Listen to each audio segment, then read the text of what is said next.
Hello and welcome to another free game feature. Today we are playing Secret Habitat. This is one of my favorite games and kind of a hard one to describe, a very hard one to record. I've had a lot of problems with it that I don't completely understand. So this is a kind of continuing in our slow game series. This is a game where you wander around a psychedelic landscape and you go into these art galleries. And each gallery has procedurally generated wallpaper, procedurally generated art, and they have procedurally generated titles. Everything is procedurally generated, which I'm a huge fan of. It's something I've been fascinated by for longer than I've known about, its use in games. I was really interested in the Doc Savage formula, which dates back to the 30s. But yeah, this one seems to have a theme of very brightly colored squares, and a lot of the paintings here look very similar, but as we'll see as we go into some other places, that is not always the case. And here we actually have one of these music machines, and they make a kind of musique concrète. That, again, procedurally generated. I really like it. I'm a big fan of noise music. I really like the way it puts your mind into an aesthetic point of view while, playing these sounds that you don't normally think about aesthetically. And so it creates a different kind of impression. And it looks like we've got more squares here, more bright colors, a lot more, but here we have some different kind of more uniform ones along with the more patchwork ones. They kind of remind me of, my grandmother made beautiful quilts out of squares like this. And I still have some of them, not that brightly colored, but still, a lot of really lovely use of color and shape. So here we have something completely different, very chaotic, with some geometric shapes, but also a lot of noise, some stuff that reminds me of zipatones, which is kind of a comic style that I used to be really, really into, these really evenly spaced dots. And I used to just really love art that employed them a lot. There was this comic called Demo that used them quite extensively, and quite large ones.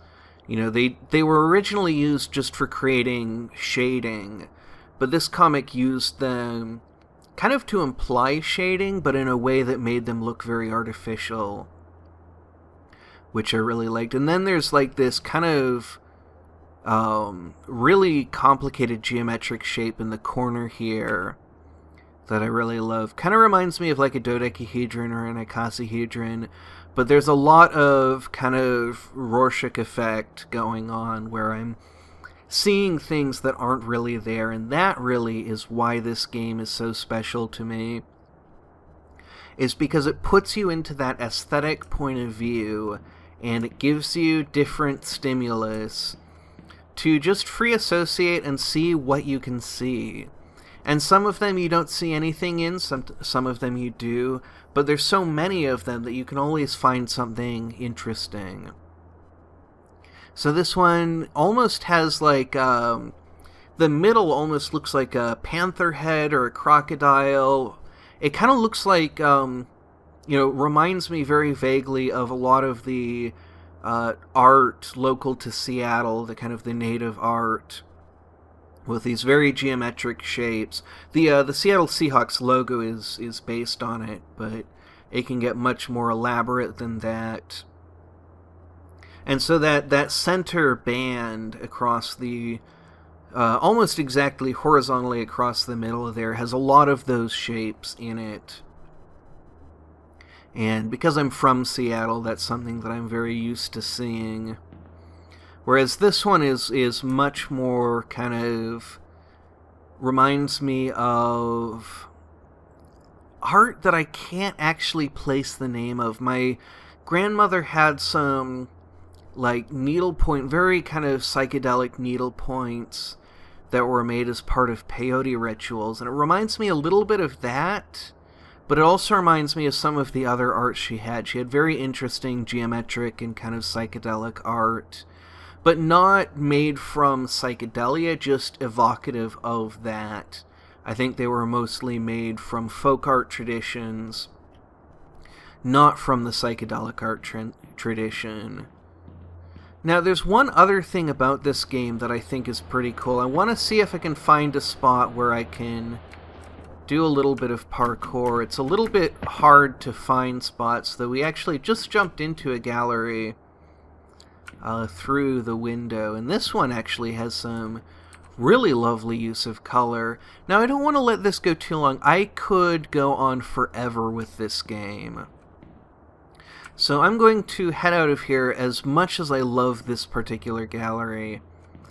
And I'm going to head out, and I'm going to look for a place to do parkour. Now, because this is procedurally generated, it's not always easy to find places that have the properties that you want. But here it looks like we have a very easy place to get out onto a roof and jump into another gallery.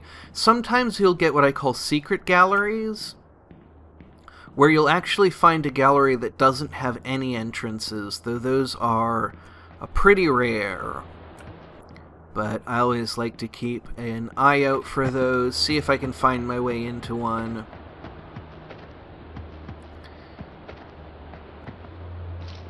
And that's, I think, everything that I'm going to cover today. I have actually thought about making this into a series, because I love it so much, and there's so much stuff that I have found in it, and I'm so fond of just, looking at stuff and kind of free associating, and, jumping about on the walls, trying to find my way into different galleries and onto the roof, and just enjoying the scenery. There's no goals here, there's no failure state, but it's something that I find incredibly pleasant. It kind of engages that sense of inherent fun, where I don't need an objective, because the action of playing the game itself is the reward of playing the game.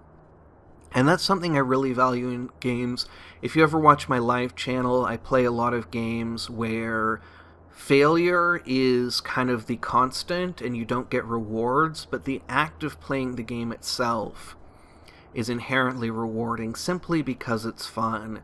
And, even though this is not a difficult game, this is not a technical game, this has still managed to be a game that fits that perception and that I find inherently fun.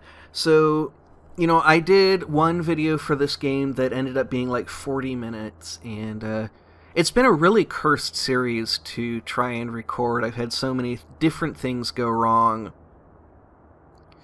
But hopefully, if you're watching this, then yay, this one worked.